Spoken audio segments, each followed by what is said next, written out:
تعالى في القرآن الكريم يا أيها الذين آمنوا اتقوا الله حق تقاته ولا تموتن إلا وأنتم مسلمون يا أيها الناس اتقوا ربكم الذي خلقكم من نفس واحدة وخلق منها زوجها وبث منهما رجالا كثيرا ونساء واتقوا الله الذي تساءلون به والأرحام إن الله كان عليكم رقيبا يا أيها الذين آمنوا اتقوا الله وقولوا قولا سديدا يصلح لكم أعمالكم ويغفر لكم ذنوبكم ومن يطع الله ورسوله فقد فاز فوزا عظيما أما بعد.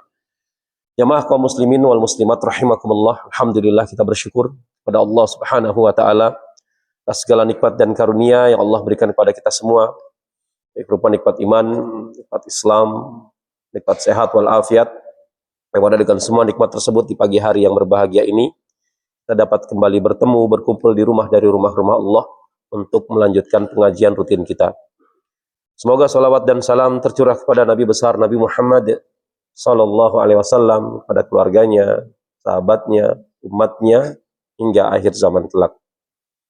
Jamaah rahimakumullah, di kesempatan yang berbahagia ini kita masih melanjutkan membahas kitab hadis Arba'in An-Nawawiyah, dan di kesempatan pada pagi hari ini kita masuk hadis yang kedua.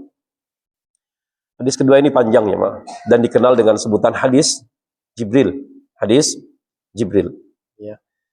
Yang intinya berbicara pada tiga hal, tentang rukun Islam, kemudian rukun iman, kemudian rukun ihsan. Ya. Namun di kesempatan pagi hari ini kita akan bahas bagian yang pertama tentang rukun Islam. Saya akan bacakan hadisnya terlebih dahulu. An Umar bin Khattab radhiyallahu anhu, dari Umar bin Khattab radhiyallahu anhu, beliau mengatakan, bainama nahnu julusun inna Rasulillah sallallahu alaihi wasallam dzata yaum. Ketika kami tengah berada di majlis bersama Rasulullah sallallahu alaihi wasallam pada suatu hari.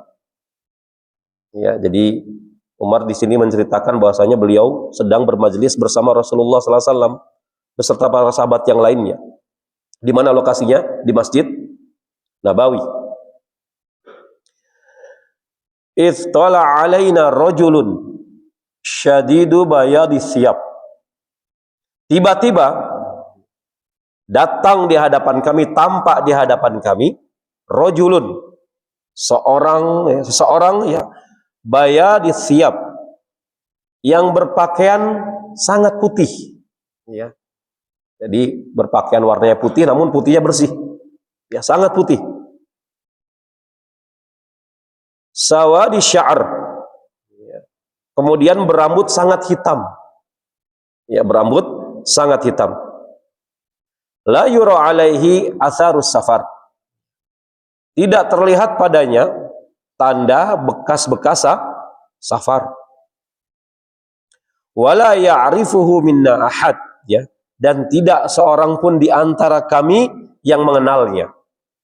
Ya, bukan penduduk Ansor ya, asli Madinah, atau kaum muhajirin. Siapa nih orang? Ya. Tidak ada yang kenal sama sekali. Hatta jalasa ila Nabi sallallahu alaihi wasallam. Ya. Lalu orang ini tiba-tiba duduk di hadapan Nabi sallallahu alaihi wasallam. Ya. Bayangkan ya, Nabi sedang bermajelis. Tiba-tiba datang seseorang ya, berpakaian sangat putih, rambutnya sangat hitam, nggak ada sama sekali tanda-tanda safar. Tiba-tiba duduk di hadapan Rasulullah sallallahu alaihi wasallam. Bukan hanya itu saja, fa'asnada rukbataihi ila rukbataihi. Ya.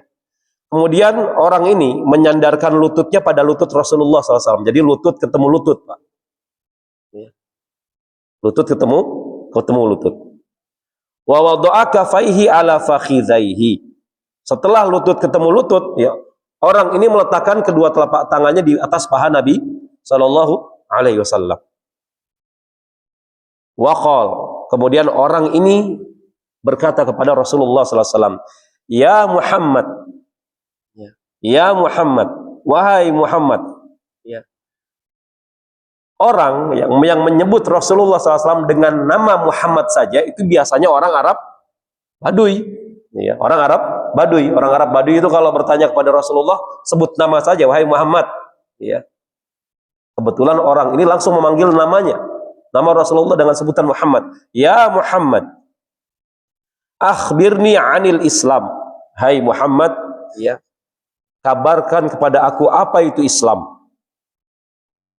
Faqal Rasulullah sallallahu alaihi wasallam, maka Rasulullah sallallahu alaihi wasallam bersabda, al-Islam an tashhadu an la ilaha illallah wa anna Muhammadar Rasulullah.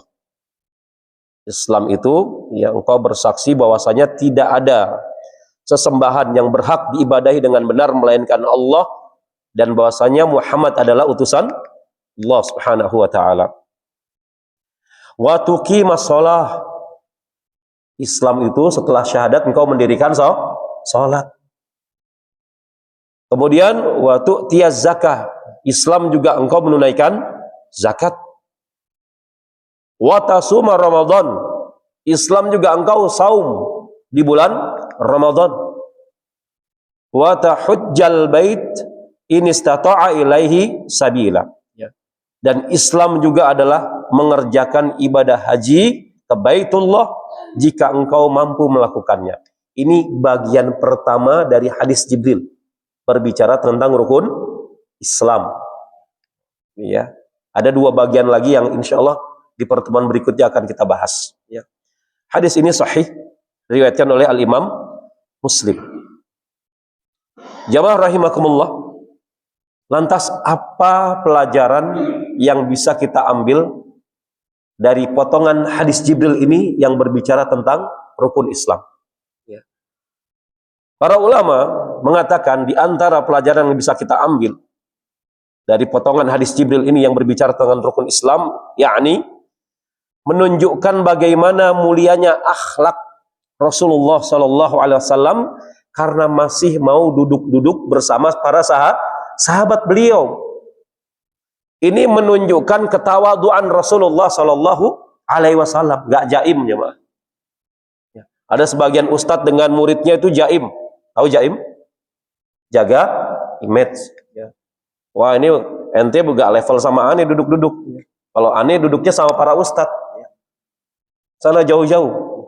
Rasulullah SAW tidak. Nggak ada jarak dengan para sahabat. Ya.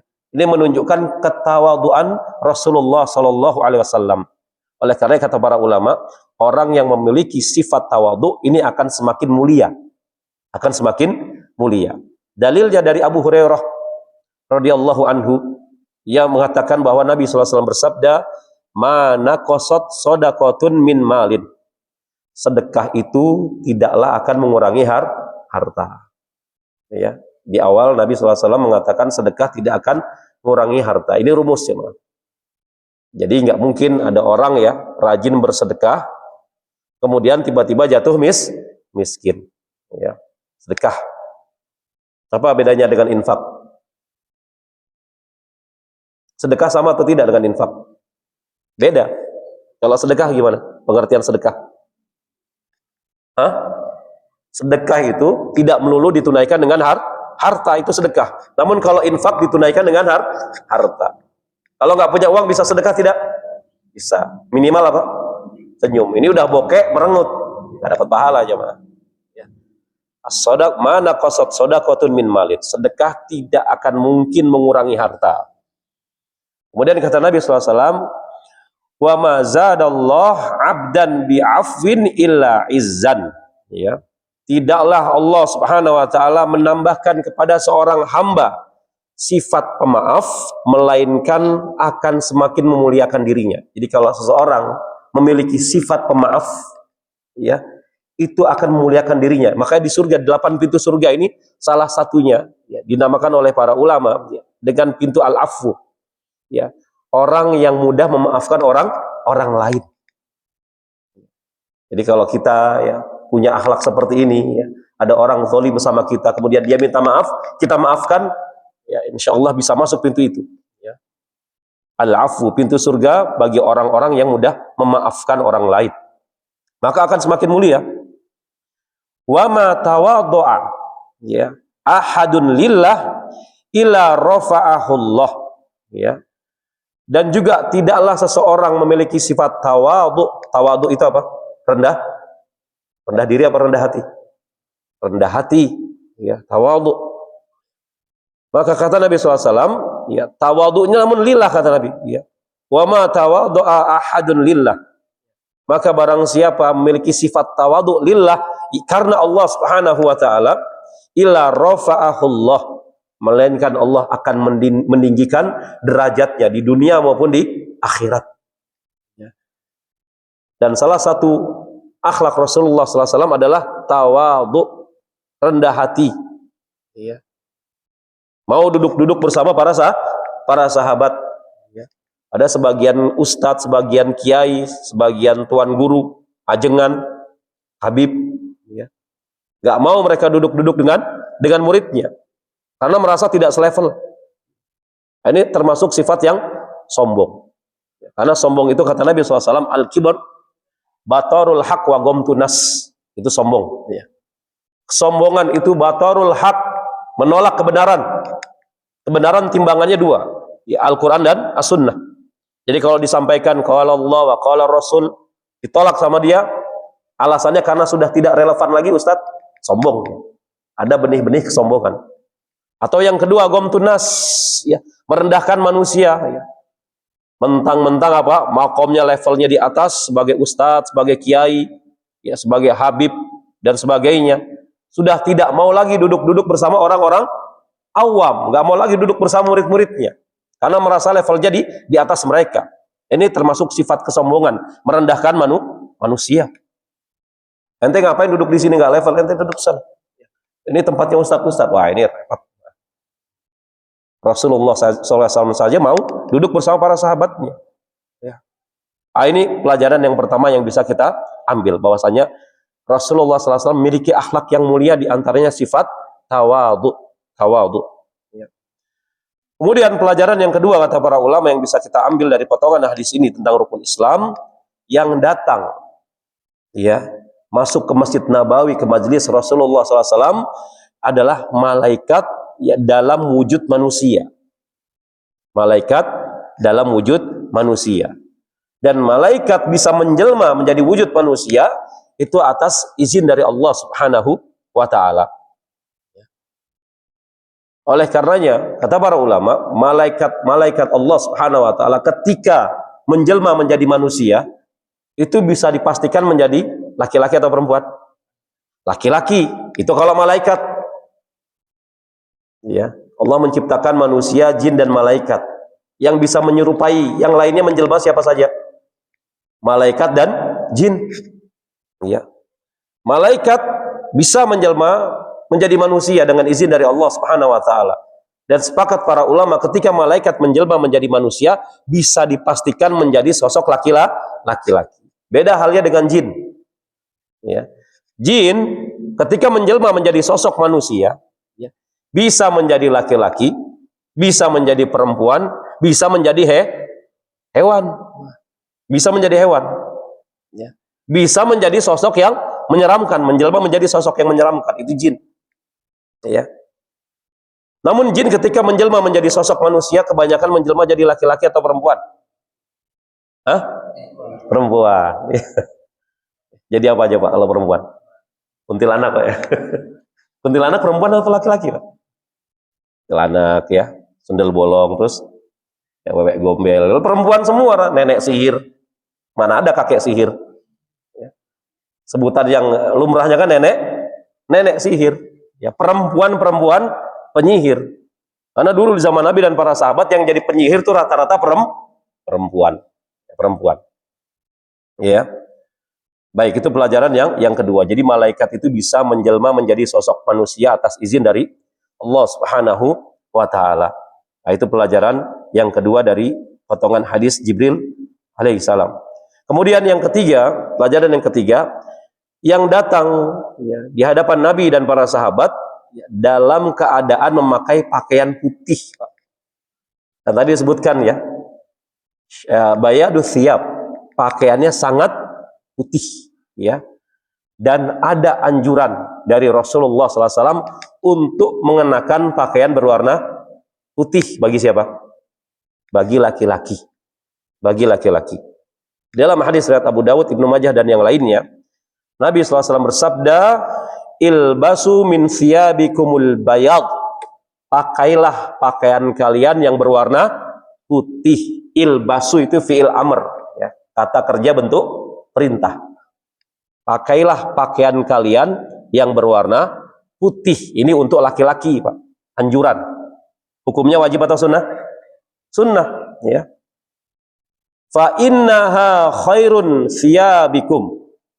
Kemudian Nabi menjelaskan alasannya, ya. Karena pakaian seperti inilah, atau maksudnya pakaian yang berwarna putih, kata Nabi SAW, adalah sebaik-baik pakaian kalian. Jadi pakaian yang terbaik dalam sisi warnanya adalah warna putih. Dan itu adalah pakaian yang terbaik. Makanya kalau di Jazirah Arab, terutama di Saudi, ya, Mekah, Madinah, ya, itu biasanya pakaiannya warna putih, gamisnya warna putih seperti ini, ya. Apapun profesinya, tukang gali kubur, ya, pakai gamis putih, ya. Copet pakai gamis putih juga, ya. Pakai gamis putih, Pak, ya. Copet, jamret di sana ya udah biasa, pakai gamis putih. Penipu, ya, gamis putih, ya. Udah adat di sana. Namun secara umum kata Nabi SAW, ya, pakaian yang terbaik bagi laki-laki itu pakaian yang berwarna putih. Dan Allah Subhanahu wa taala berfirman, "Khudzu zinatakum inda kulli masjid." Ya. Pakailah pakaian yang terbaik setiap kali kamu masuk ke masjid, pakaian yang terbaik. Coba kita nih, adabnya kurang kayaknya, Pak. Ya. Kalau kita bertemu manusia kondangan, oh Masya Allah, ya. Temu bos, ya. Itu kalau kaca bisa ngomong sampai bosan tuh kaca. Ya, kaca, oh Masya Allah. Pakai minyak wangi, rapih, necis. Oh, mau ketemu manusia. Ya. Ini kita mau ketemu pencipta manusia sembarangan. Ya. Padahal kata Allah, khudzu zinatakum inda kulli masjid. Pakailah pakaian yang terbaik, yang paling the best ketika kamu masuk ke rumah Allah. Kita mau bertamu ke rumah manusia rapih, wangi. Ya. Bertamu ke rumah Allah sembarangan. Jadi kita tolong, ya, diperhatikan lagi adab kita ketika masuk rumah Allah. Di antaranya memakai pakaian yang terbaik. Di antara pakaian yang terbaik warnanya adalah warna putih. Ya, warna putih. Dan ini termasuk sunnah. Barang siapa yang berniat, ya, dia memakai warna putih karena mengetahui Nabi bersabda demikian dan perintah dari Nabi, maka dia mendapatkan pahala. Kenapa? Karena ini perintah dari Nabi SAW. Ya. Wa kaffinu fiha mautakum, ya, dan kafanilah mayit dengan kain putih pula, kata Nabi SAW. Ini juga perintah. Kaffinu, kafankanlah mayit. Amr juga nih. Kafankanlah mayit dengan kain kafan berwarna putih. Dan ini termasuk sunnah. Ya. Dan ketika kita mengkafani mayit dengan warna putih, maka kita mendapatkan pahala. Alasannya apa? Ini perintah dari Nabi SAW. Pakaian berwarna putih, kain kafan dengan warna putih. Ya. Hadis sahih riwayat Abu Dawud dan yang lainnya. Di dalam Hasyiah As-Sindi, rahimahullah, disebutkan karena alasannya pakaian yang putih ini sangat jelas apabila terdapat kotoran di dalamnya. Ya. Jelas nggak Pak kalau kita pakai putih, ya? Kena kotoran sedikit, jelas kotor. Yang hal ini kata beliau tidak tampak pada pakaian warna yang lainnya, ya, selain putih. Apalagi warnanya apa? Hitam, ya, merah dan sebagainya. Ya. Kemudian kata beliau, begitu pula pencuciannya lebih diperhatikan daripada pencucian pakaian yang berwarna lain. Ya. Spesial kalau warna putih. Biasanya kalau mencuci pakaian warna putih dicampur atau dipisah? Dipisah, Pak. Ya, spesial, perlakuannya spesial. Itulah mengapa Rasulullah SAW menganjurkan bagi laki-laki ketika beribadah kepada Allah, apalagi masuk ke rumah Allah, memakai pakaian yang terbaik. Di antaranya warnanya putih, perlakuannya spesial. Ya. Kalau kita cuci spesial, masuk laundry pun spesial ya, dipisah sendiri. Ya. Kemudian jemaah rahimakumullah, pelajaran yang berikutnya yang keempat, ya, yang bisa kita ambil dalam potongan hadis Jibril ini tentang rukun Islam, kata para ulama, yang datang ke hadapan Nabi dan para sahabat dalam keadaan masih muda. Masih muda. Kenapa? Karena disebutkan rambutnya berwarna hitam. Ya, tidak ada uban sama sekali. Rambutnya hitam. Ya. Dan bagaimana kalau rambut kita sudah beruban atau jenggot kita sudah beruban, Pak? Gimana perlakuannya kira-kira? Maka kata Nabi SAW memerintahkan, "Goyiru hadha bisyai'in wajtanibus sawad." Ya. Maka kalau kita sudah beruban rambutnya, jenggotnya, ya, maka Nabi memerintahkan, ubahlah, goyiru. Ya, ini fi'il amr juga, kata kerja bentuk perintah. Ubahlah, ya, uban ini dengan sesuatu. Rubahlah uban ini dengan sesuatu, bukan dicabut, namun dirubah. Yang dirubah apanya? Warnanya, ya. Wajtanibus sawad, dan jauhilah warna hitam. Ya. Beda dengan perempuan. Kalau dengan perempuan kata Nabi SAW, ya, warnailah rambut kalian, selisilah orang Yahudi dan Nasrani yang tidak mewarnai rambut kalian. Jadi kalau untuk wanita nggak harus nunggu beruban, silakan saja diwarnai. Namun kalau untuk laki-laki, ya, rambut atau jenggot, ya, baru bisa diwarnai kalau sudah beruban. Ya. Dan sebaik-baik warna kata Nabi SAW untuk mewarnai rambut atau jenggot kita yang sudah beruban adalah daun inai atau pohon katam. Itu sebaik-baik warna. Daun inai itu pacar, ya. Kemudian pohon katam itu kalau ditumbuk, Pak, ya, itu warnanya merah. Dan pada mazhab Syafi'i, ya, dikatakan bahwasanya mewarnai jenggot itu dengan pohon katam dengan warna merah atau kuning. Jadi antum kalau lagi umroh haji, ya, ada orang mewarnai jenggotnya dengan warna merah atau kuning, ya, atau sedikit oranye, itu mazhabnya apa? Syafi'i. Biasanya orang mana? Ada nggak yang warnain jenggot merah atau kuning, oranye? Ada, ya. Orang Bangladesh, biasanya Pakistan, ya, India. Jadi tidak boleh dicabut. Kenapa? Karena uban yang kita miliki itu akan menjadi cahaya di hari kiamat. Namun perintahnya, goyiru, rubahlah warna uban kalian, namun hindarilah warna hitam. Ya, jadi boleh selain hitam. Kalau orang kita biasanya warna apa? Coklat. Biasanya warna coklat. Ya. Dan ini termasuk di antara sunnah Nabi SAW. Ya. Kemudian pelajaran yang berikutnya yang kelima, ya, yang bisa kita ambil dari hadis ini, yakni perjalanan safar di masa lalu, di masa silam, ya, akan nampak bekas-bekas safar pada rambut dan pakaiannya. Apalagi ketika di zaman Nabi dan para sahabat, ya, safarnya itu biasanya naik apa? Hewan tunggangan, ya, dari kasta tertinggi sampai kasta terendah, ya, dari unta, ya, kemudian kuda, kemudian yang paling terendah apa? Keledai, ya, melewati gurun pasir. Makanya sahabat pada heran, ini orang mana sih? Ya, bukan penduduk Madinah, bukan juga penduduk Mekah. Oh, bajunya bersih sekali, putih, tidak ada tampak bekas-bekas safar. Rambutnya hitam, ya, tampan orang ini, nggak ada yang kenal sama sekali. Kemudian kata para ulama, lebih-lebih pakaiannya putih. Ya, maka kalau pakaian putih, ya, dipakai safar ketika di zaman Nabi dan para sahabat melewati gurun, itu akan nampak bekas-bekas apa? Debu. Minimal apa? Banyak debunya, ya. Atau bekas pasir karena melewati gurun, ya. Namun laki-laki tersebut datang tanpa ada sama sekali bekas-bekas safar. Kalau kita lagi safar, Pak, tampak nggak bekas-bekas safar? Meskipun naik kendaraan, umpamanya dari sini ke Jawa Timur, umpamanya, atau dari Jawa Timur ke sini, ya. Kelihatan nggak kalau orang habis safar? Ya kelihatan, mukanya apa? Pucat gitu, ya. Usem, ya. Pucel, ya. Pakaiannya lecek-lecek, ya, karena kan, ya, duduk di mobil, ya, geser sana geser sini, kusut pakaiannya. Ini sama sekali rapih, bersih, Masya Allah. Sampai Umar tuh sahabat senior heran, ini orang siapa, nggak ada yang kenal. Ujuk-ujuk datang, tiba-tiba apa?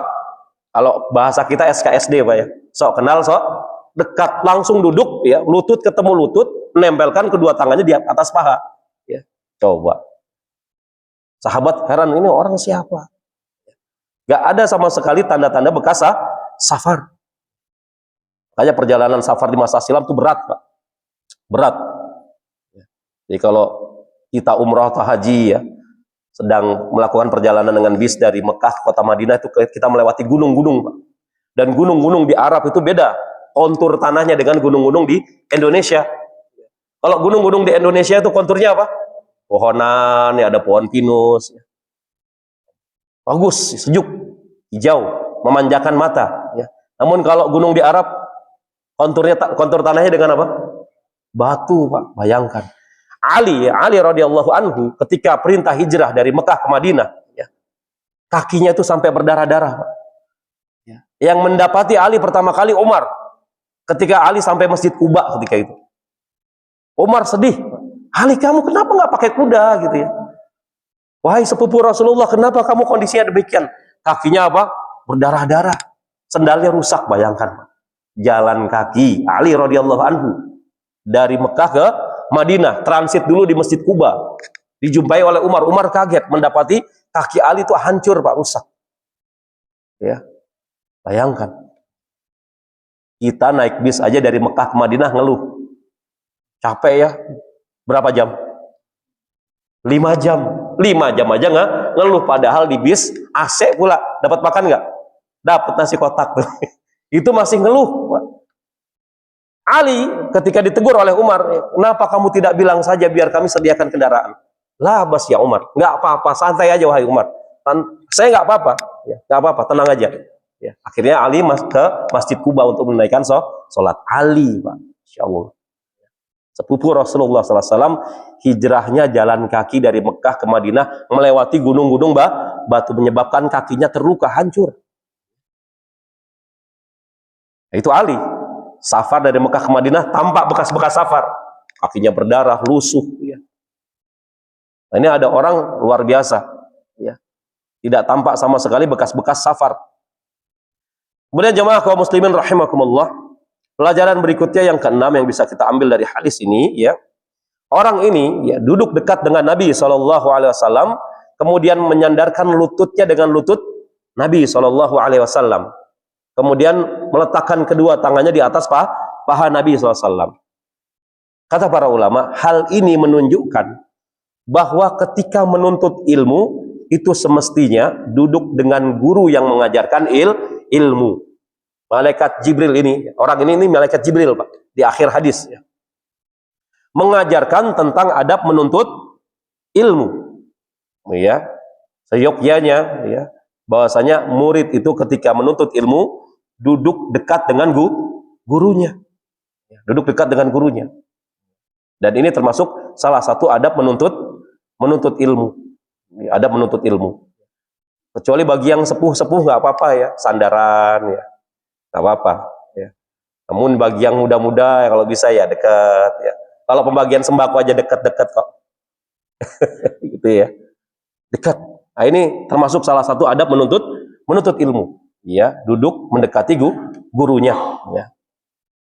Kemudian yang berikutnya, pelajaran berikutnya yang bisa kita ambil dari hadis ini, kata para ulama, ya, sah-sah saja seorang murid duduk dekat dengan gurunya. Nabi duduk bersama para sahabat, ya. Umpamanya, Ustaz, ngopi-ngopi Ustaz, nongkrong ya, sambil kita ngobrol-ngobrol, ya sah-sah saja. Namun, ya kata para ulama, dengan syarat hendaklah jangan sampai menghabiskan waktu sang guru tersebut dengan hal yang sia-sia. Contoh, Ustaz, kita main catur yuk. Ya, antum udah hafal 30 juz belum? Udah main catur ya. Nah, ini menghabiskan hal yang sia-sia, mengajak ustadznya, mengajak kiainya main catur. Yang lebih parah lagi main slot gacor. Ustadznya diajakin main slot, insyaallah ya. Nah, ini boleh ya bagi sebagian murid untuk mungkin mengajak refreshing ya gurunya, ya Ustaz kita rekreasi, refreshing ya, umpamanya ke puncak, boleh saja, nggak jadi masalah. Namun dengan syarat tadi ya, jangan sampai menghabiskan waktu gurunya tersebut, ya. Sebagaimana para sahabat, ya, duduk-duduk bersama Rasulullah Sallallahu Alaihi Wasallam. Kemudian yang berikutnya, pelajaran yang ke-8, kata para ulama, orang Arab Baduy, ya, orang Arab Baduy ini, ya, biasa memanggil Nabi SAW dengan sebutan nama saja, ya Muhammad, ya Muhammad. Ya. Sebagian sahabat menyangka orang ini orang Arab Baduy, tapi kok tampilannya bukan Arab Baduy, heran. Ya. Kalau orang Arab Baduy itu tampilannya, ya, berantakan, ya, Mas. Ya. Kalau bahasa Betawinya apa? Udik. Tahu udik? Ya. Tampilannya itu norak. Ya. Namun ini orang manggil nama saja, namun tampilannya rapih, bersih. Dan para sahabat itu paling senang kalau Nabi itu kedatangan orang Arab Baduy. Ya. Sebagian sahabat langsung mendekat kepada Nabi, ya, menanti pertanyaan yang akan diajukan. Karena orang Arab Baduy itu terkenal dengan ceplos, nggak ada filternya, Pak. Sahabat itu mau bertanya sungkan kepada Nabi. Kalau ada orang Arab Baduy datang, wah paling senang, wah sebentar lagi nanya nih, ceplos. Ya.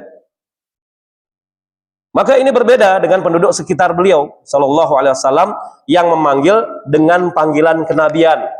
Ya, para sahabat tuh nggak ada yang berani langsung menyebut nama, memanggil dengan panggilan kenabian. Ya Rasulullah, ya Nabiullah, ya Abul Qasim. Ya. Karena Abul Qasim ini kunyah, ya, yang dikhususkan buat Rasulullah Sallallahu Alaihi Wasallam. Jadi kunyah Rasulullah Sallallahu Alaihi Wasallam adalah Abul Qasim, karena Nabi SAW punya anak laki-laki yang bernama Qasim, dan ini kekhususan, tidak boleh bagi umatnya meskipun punya anak yang bernama Qasim kemudian memberi kunyah dirinya sendiri dengan sebutan Abul Qasim, nggak boleh, kata para ulama. Ini khusus, ya, kunyah Rasulullah SAW dengan sebutan atau panggilan Abul Qasim, bapaknya Qasim, ya. Dan semua anak laki-laki Nabi SAW itu meninggal di saat kecil, ya. Meninggal semua, Masya Allah. Betapa sedihnya Nabi Sallallahu Alaihi Wasallam. Hikmahnya apa jemaah kira-kira? Ya, kata para ulama, karena dikhawatirkan, ya, kalau terus hidup anak laki-laki Rasulullah, biasanya, ya, anak laki-laki itu menjadi penerus ayahnya, menjadi nabi juga. Makanya di antara hikmahnya, ya, Allah Subhanahu Wa Taala mewafatkan anak-anak Rasulullah ketika kecil, yang laki-laki, ya, agar menjaga hal demikian, karena Nabi adalah penutup para nabi dan rasul, ya, penutup para nabi dan rasul. Dan Imam Nawawi rahimahullah menerangkan bahwasanya disunahkan bagi seorang anak, kemudian bagi murid, ya, atau seorang pemuda ketika menyebut ayahnya atau gurunya atau tuannya, agar tidak dengan menyebut namanya saja. Ini kata Imam Nawawi. Jadi kalau kita manggil ayah kita, jangan sebut nama saja gitu. Ya, panggil abi, abati, ya, dan sebagainya. Begitu juga, ya, menyebut guru, ya, jangan dengan namanya saja. Panggil Ustaz, ya, yang lengkap, ya, biar enak didengar. Kalau belakangnya aja nggak enak didengar. Tat, nanya tat, gitu ya. Orang kita kan sukanya apa? Nyingkat nama, Pak. Nyingkat nama bagus-bagus dipanggil yang belakangnya saja. Muhammad, bagus, yang terpuji, ya, dipanggilnya apa? Mat, akhirnya disingkat jadi Muhammad. Yusuf, dipanggil siapa? Iya, orang kita sukanya apa? Nyingkat nama, padahal namanya bagus-bagus, Pak. Ya. Ibrahim jadi apa? Jadi Baim. Ibrahim jadi Baim, ya. Orang kita sukanya seperti itu, nyingkat nama, ya. Jadi ini sunnah, ya, agar bagi seorang anak itu tidak memanggil gurunya atau ayahnya, ya, hanya dengan sebutan nama saja. Dari Abdullah bin Zahar, ia mengatakan termasuk durhaka kepada orang tua. Ini salah seorang ulama besar, ya, Abdullah bin Zahar. Termasuk durhaka kepada orang tua adalah engkau memanggil orang tua dengan namanya saja dan engkau berjalan di depannya. Ini, ya, menurut para ulama salaf, ya, bentuk durhaka kepada orang tua diantaranya manggil nama saja kepada orang tua, ya. Orang tua namanya Zaid, Zaid minta uang, nah, durhaka tuh, ya. Atau yang kedua, engkau berjalan di depan orang tua, itu termasuk kedurhakaan. Orang tua lagi jalan, tiba-tiba anaknya apa? Mendahuluinya. Ya, ini termasuk salah satu bentuk perbuatan durhaka anak kepada orang tua. Ya, pada orang tua. Ini disebutkan dalam kitab Al-Majmu', ya Al-Majmu'. Ibnu Taimiyah rahimahullah mengatakan, wal aslu fil 'adati la yuhdharu minha ila ma hadarahullah. Hukum asal adat, ya. Hukum asal adat atau kebiasaan masyarakat adalah tidak masalah. Ya, tidak masalah. Adat itu enggak masalah selama tidak ada yang dilarang oleh Allah di dalamnya. Ya, adat itu enggak masalah selama ya seiringan dengan syariat. Namun kalau adat ini kebiasaan masyarakat menyelisih syariat, maka buang adat ambil syariat. Ya, buang adat ambil syariat. Banyak ya adat-adat di masyarakat kita itu yang sesuai dengan syariat, ada juga adat yang menyelisihi syariat. Ya. Kaidah mengatakan kalau adat kebiasaan masyarakat yang sesuai dengan syariat itu nggak apa-apa, silakan, ya, dilaksanakan. Namun kalau adat yang menyelisih syariat, maka buang adat tersebut, ambil syariat. Contohnya apa kira-kira? Ada nggak adat di tempat kita yang menyelisih syariat? Ada, ya. Misalnya apa? Sungkem.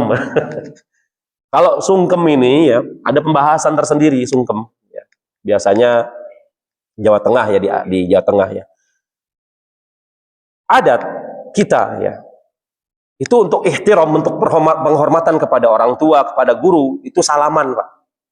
Salaman, cium tangan. Ini bentuk penghormatan, adat. Ya. Namun kalau di Timur Tengah, di Saudi umpamanya, bentuk ihtiram kepada orang tua, kepada guru, kepada syekh gimana kira-kira? Cium tangan atau cium kepala? Cium kepala, ya. Habis ngisi pengajian, syekhnya kepalanya ditarik terus dicium. Ya. Kita kalau kayak gitu modelnya gimana? Ngajak berantem lah gitu. Ustadznya kepala ditarik dicium, ngajak berantem gitu. Jadi nggak jadi masalah, ya. Cium tangan sama guru, niatnya ihtiram, penghormatan, bukan ngalap berkah. Kalau ngalap berkah nggak boleh, ya. Cium tangan bolak-balik, ada nggak? Bolak-balik cium tangan, ya. Syekhnya cuma begini aja, muridnya ngantri, ya. Cium tangan, ya. Meyakini ada keberkahan di tangannya, nggak boleh. Namun kalau sebagai bentuk penghormatan, silakan.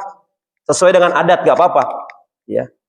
Namun kalau harus jalan dari pintu, ya, mau sungkem sampai sujud, ya, jalan pelan-pelan, ya, menyerupai sujud, kemudian sungkeman, ya. Nah, ini terlalu takaluf, berlebih-lebihan, ya, karena ruku dan sujud kita hanya kita persembahkan untuk Allah Subhanahu wa taala. Namun kalau ya salaman sama orang tua kita, cium tangannya, atau sama guru kita cium tangannya, ini nggak jadi masalah. Ya, ini hanya masalah adat, ya, masalah adat, ya. Seperti baju koko juga dibahas oleh Syekh Ibnu Utsaimin, masalah baju pakaian, ya. Tergantung adat. Kalau di Saudi ini seperti yang saya pakai ini, gamis seperti ini. Ini adat di Saudi. Pernah lihat orang Saudi pakai baju koko ke Masjid Nabawi? Orang Saudi asli nggak ada, Pak. Ya. Karena adatnya pakai baju gamis. Nah, Syekh Ibnu Utsaimin memberikan catatan. Ini kalau kita mengikuti adat setempat maka mendapatkan pahala. Kalau di Indonesia ya baju koko, ya. Karena mayoritas kebanyakan adatnya pakai baju koko, ya. Nah, ini mendapatkan pahala sesuai adat. Yang menyelisih adat banyak, ya. Nujubu apa? 7 bulan. Ya, ada adat istiadat di masyarakat, ya, kalau wanita hamil itu ketika masuk 7 bulan ada acara apa? 7 bulan kan gitu ya. 7 bulan. Sampai ada anekdot, Pak. Ini ada anekdot ya. Ini anekdot saja, ya. Orang Amerika itu nggak boleh sombong sama orang Indonesia, ya. Baru ke bulan saja sudah sombong. Ibu-ibu ya, yang hamil saja sudah 7 bulan. Bahkan bertahan hidup dari bulan ke bulan. Jadi orang Amerika nggak boleh sombong. Ya. Baik. Jadi hukum adat yang selaras dengan syariat itu silahkan, ya, dilestarikan, nggak jadi masalah. Namun yang menyelisih syariat nggak boleh. Misalnya pakai sesajen, ya. Mau bikin hajatan, undang pawang hujan, ya. Mau balap motor, undang pawang hujan juga. Nah, ini adat yang menyelisih syariat, maka wajib ditolak. Kemudian jamaah kaum muslimin rahimakumullah, pelajaran berikutnya yang ke-9 ya, bahwasanya Islam itu yang pertama adalah bersyahadat la ilaha illallah Muhammadar Rasulullah ya. Dan apa yang dimaksud dengan syahadat? Syahadat itu kata para ulama adalah menetapkan dan mengakui dengan lisan dan hati. Menetapkan dengan hati, kemudian mengucapkan dengan lisan. Ya. Beda sama orang munafik. Orang munafik hanya di lisan saja, tidak sampai menuju ke hati. Ya. Kita orang yang beriman ketika bersyahadat, ya, maka menetapkan dengan hati, kemudian dikeluarkan dengan lisan, kemudian diamalkan dengan anggota tubuh kita. Ya. Kemudian jemaah kaum muslimin rahimakumullah, yang berikutnya yang ke-10 ya. La ilaha illallah ya, artinya adalah la ilaha haqqun illallah, yaitu tidak ada sesembahan yang berhak diibadahi dengan benar melainkan hanya Allah Subhanahu wa taala. Memiliki konsekuensi. Memiliki konsekuensi. Di antaranya apa? Sesembahan selain Allah itu batil. Sesembahan selain Allah itu batil. Kenapa? Karena hanya Allah Subhanahu wa taala yang berhak disembah dan diibadahi dengan benar. Ya. Namun banyak di zaman sekarang ya, sebagian orang menjadikan sesembahan selain Allah Subhanahu wa taala. Ya, di antaranya apa? Di antaranya makam-makam keramat, ya. Sebagian pohon disembah, ya. Makam-makam keramat, kemudian batu, ya. Di Pandeglang itu ada batu namanya batu Quran, Pak. Ada yang pernah ke sana nggak? Batu Quran. Itu kalau weekend ya, Sabtu Ahad, ya, kalau boleh Bapak silakan ke sana. Macet, Pak. Berbis-bis, ya. Orang ziarah ke batu Quran. Apa yang mereka lakukan? Tawaf. Tawaf di batu Quran, di Pandeglang. Ya. Pandeglang dekat Ma'had Ustadz Fahrudin Nu'man. Ya, di Riyadus Shalihin dekat sana itu. Jadi orang pada tawaf di batu Quran, ya, meyakini tawafnya di batu Quran sama dengan tawaf di sisi Ka'bah. Bahkan ada terowongan yang bisa nembus ke Ka'bah. Luar biasa Indonesia. Ya. Dan itu nggak sepi, rame, Pak. Rame. Ya. Mereka ngalap berkah di sana. Karena keberkahan itu jamaah. Ya. Orang kita tuh senangnya ngalap berkah. Orang Indonesia itu ibadahnya semangat, diakui sama dunia. Ya. Makanya banyak jemaah umroh dan jemaah haji itu yang paling banyak orang Indonesia. Semangat luar biasa. Hanya saja butuh diarahkan. Ya. Oh, ini harus ke sini jalannya, nggak boleh ke sini. Ya. Diarahkan ke jalan yang benar. Ya. Makanya banyak di antara saudara-saudara kita tuh yang jauh-jauh hanya untuk ngalap berkah, di antaranya itu tadi, ya, pergi ke batu Quran di Pandeglang sana. Ya, tawaf di sana, ambil airnya, ya. Nah, ini sembahan yang batil, sembahan yang batil. Karena keberkahan itu harus ditegakkan hujah yang menunjukkan keberkahan hanya Allah Subhanahu wa taala melalui dalil dari Al-Qur'an dan As-Sunnah, ya. Kemudian jemaah kaum muslimin rahimakumullah, yang berikutnya, ya. Seseorang yang mengucapkan syahadat sudah dianggap masuk Islam. Seseorang yang mengucapkan syahadat sudah dianggap masuk Islam, walaupun kita menduga orang yang mengucapkannya tersebut hanya untuk melindungi dirinya. Ya. Jadi tugas kita menghukumi secara zahir, jangan sampai masuk ke hati. Gak bisa kita masuk ke hati manusia, gak bisa. Kita menghukumi secara zahir saja, ya. Dan kita bisa ambil dari kisah Usamah bin Zaid. Kisah Usamah bin Zaid, ya. Imam Nawawi rahimahullah membawakan hadis pada kitab Riyadus Shalihin, ya, pada bab menjalankan hukum-hukum terhadap manusia menurut lahiriahnya saja, zahiriahnya saja. Sedangkan keadaan hati mereka diserahkan kepada Allah Subhanahu wa taala. Usamah bin Zaid radhiyallahu anhu berkata, Rasulullah SAW mengutus kami ke daerah Khuraqah dari suku Juhainah. Ya, Usamah bin Zaid masih muda, jemaah. Ya, sudah jadi apa? Pemimpin pasukan. Kemudian kami serang mereka secara tiba-tiba. pada pagi hari di tempat air mereka diserang, ya. Kemudian kata Usama, saya dan seseorang dari kaum Ansor bertemu dengan seseorang lelaki dari golongan mereka, ya. Setelah kami dekat dengannya, ya, ia langsung mengucapkan apa? La ilaha illallah, ya. La ilaha illallah. Kemudian orang dari sahabat Ansor tersebut menahan diri dari membunuhnya. Usama kan berdua tuh, mendeketin, ya, sudah siap dengan pedangnya. Tiba-tiba orang tersebut mengucapkan la ilaha illallah, ya. Temannya Usama menahan diri untuk membunuhnya, ya. Sedangkan aku, kata Usama, aku menusuknya dengan tombakku, ya, hingga membuatnya terbunuh. Padahal sudah mengucapkan apa? La ilaha illallah. Bunuh sama Usama, ya. Sesampainya di Madinah, peristiwa ini terdengar sampai telinga Nabi SAW, ya. Kemudian Nabi SAW bertanya kepadamu, hai Usama, ya Usama, wahai Usama, ya. Kemudian Nabi mengatakan, ya, apakah engkau membunuh orang itu? Ya. Setelah dia mengucapkan la ilaha illallah, ya. Maka saya berkata, kata Usama, wahai Rasulullah, sebenarnya orang itu hanya mencari perlindungan dirinya saja, ya. Kepepet, terdesak, maka dia mengucapkan la ilaha illallah untuk melindungi diri dari dibunuh. Kemudian, ya, beliau yaitu Rasulullah SAW bersabda lagi, apakah engkau membunuhnya setelah ia mengucapkan la ilaha illallah? Usama mengatakan ucapan itu terus diulang Nabi SAW sehingga saya mengharapkan bahwa saya belum masuk Islam pada hari tersebut, gitu. Saking takutnya, ya. Diulang-ulang terus, wahai Usama, engkau membunuhnya setelah dia mengucapkan la ilaha illallah. Usama beralasan, ya, dia takut kepepet, ya Rasulullah, untuk melindungi dirinya saja.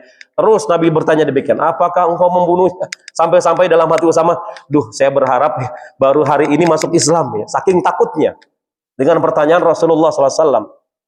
Dalam riwayat Muslim disebutkan Nabi SAW, ya, bersabda, bukankah ia telah mengucapkan la ilaha illallah? Mengapa engkau membunuhnya, wahai Usama? Kan dia sudah mengucapkan apa? Syahadat. Kenapa dibunuh? Ya.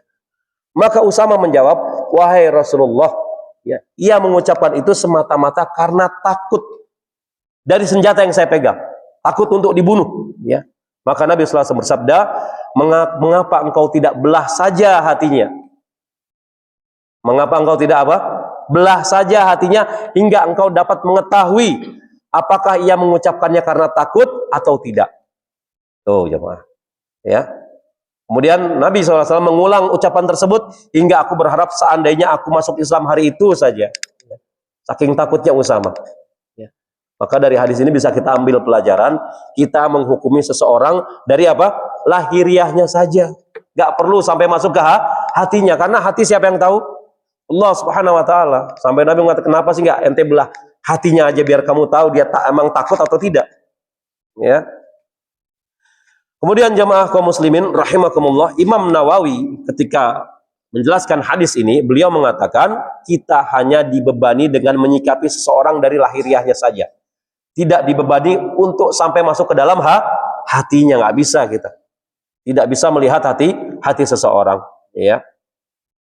Kemudian jamaah kaum muslimin rahimakumullah, konsekuensi wa anna Muhammadar Rasulullah, konsekuensi syahadat bahwasanya, ya, Muhammad adalah utusan Allah SAW, ya.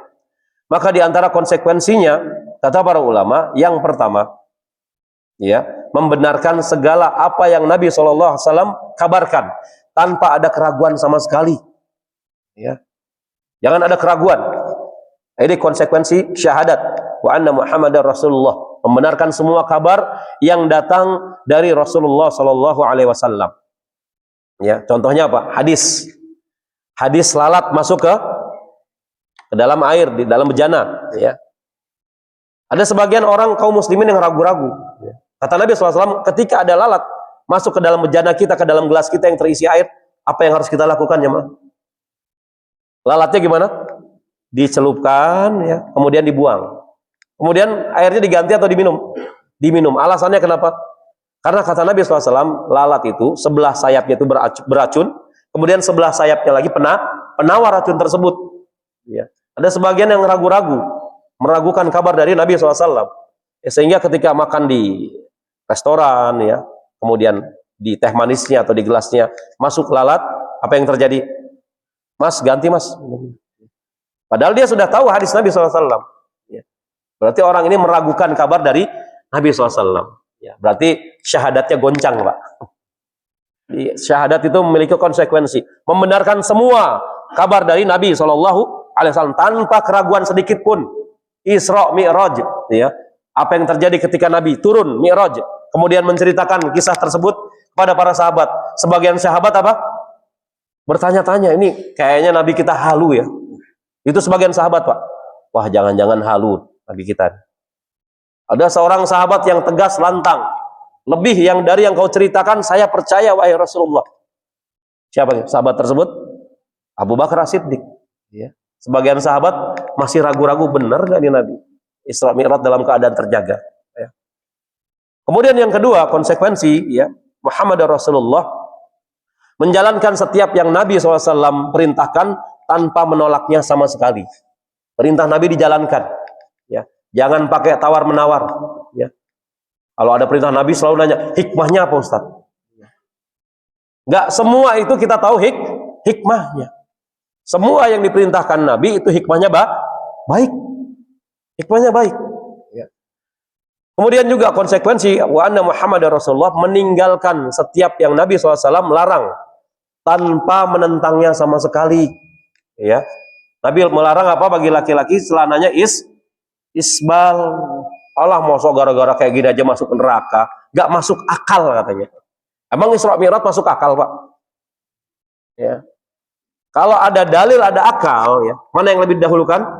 Dalil, akal tunduk kepada dalil.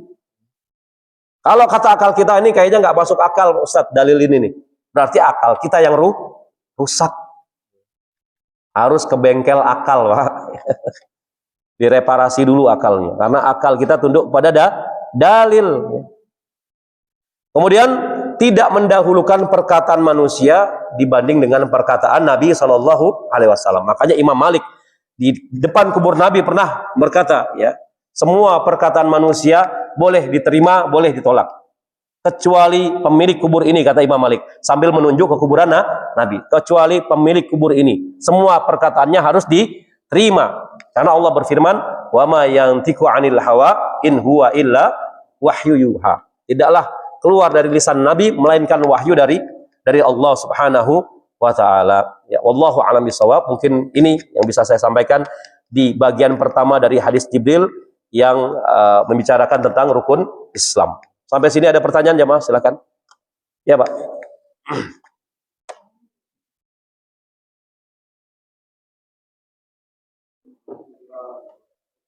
Assalamualaikum warahmatullahi wabarakatuh.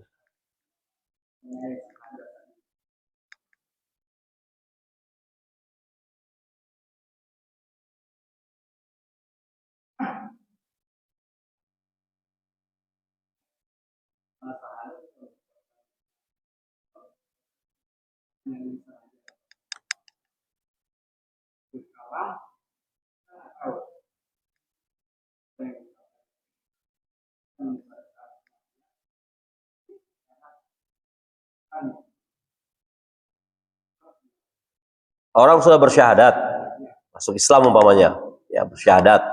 Kemudian ketika meninggal sama keluarganya dikremasi, ya dikremasi.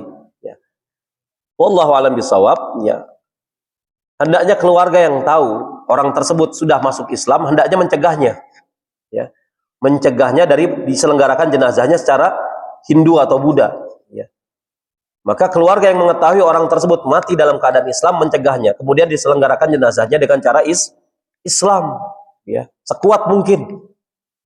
Ya, dicegah sekuat mungkin.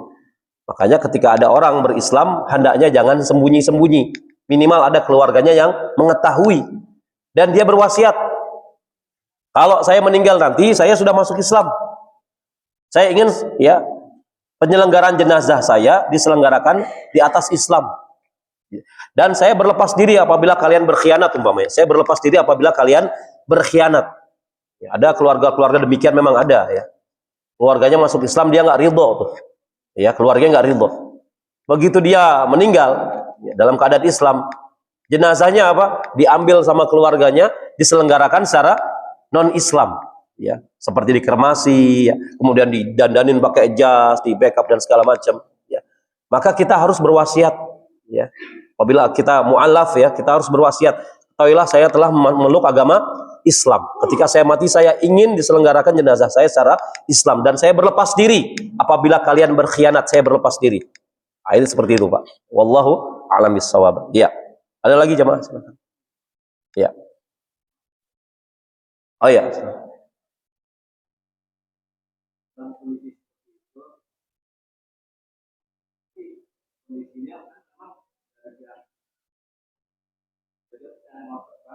Ya. Ya. Hmm.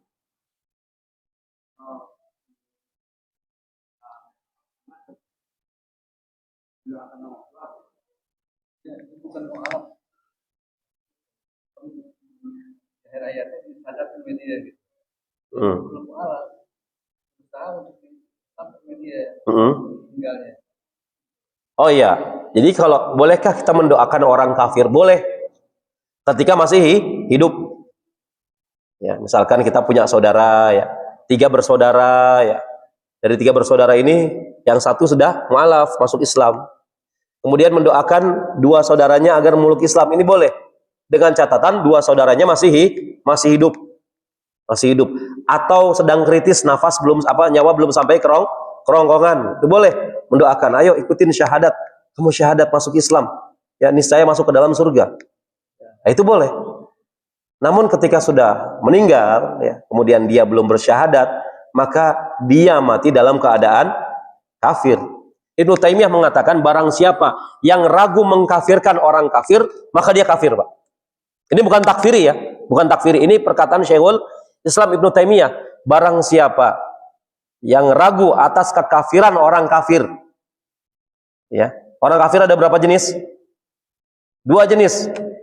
Ya, innal ladzina kafaru min ahlil kitab wal musyrikin. Ya, dari kalangan ahlul kitab dia orang kafir juga. Musyrikin orang kafir juga. Ibnu Taimiyah mengatakan barang siapa yang ragu atas kekafiran orang kafir, maka khawatir dia menjadi kafir. Kalau ditanya, ya, Mas, orang Hindu kafir bukan? Kafir bukan, ya. Duh, saya ragu-ragu. Nah, khawatir dia bisa menjadi kafir. Ragu-ragu mengkafirkan orang kafir. Yang repot mengkafirkan orang muslim, itu takfiri baru, ya, sedikit-sedikit kafir. Ada tidak? Ada pengajian model begitu, ya. Yang tidak masuk golongannya dianggap kafir. Ini lebih parah, ya, mengkafirkan orang muslim, ya. Bahkan Indonesia ini negara apa? Kafir katanya. Presiden kita kafir kata mereka nih, ya. Ini kajian takfiri seperti ini. Namun kalau sudah jelas-jelas kafir, ya jangan ragu-ragu kita kafirkan. Makanya ada surat Al-Kafirun. Ya. Nggak boleh lu bilang kafir, non-muslim aja katanya.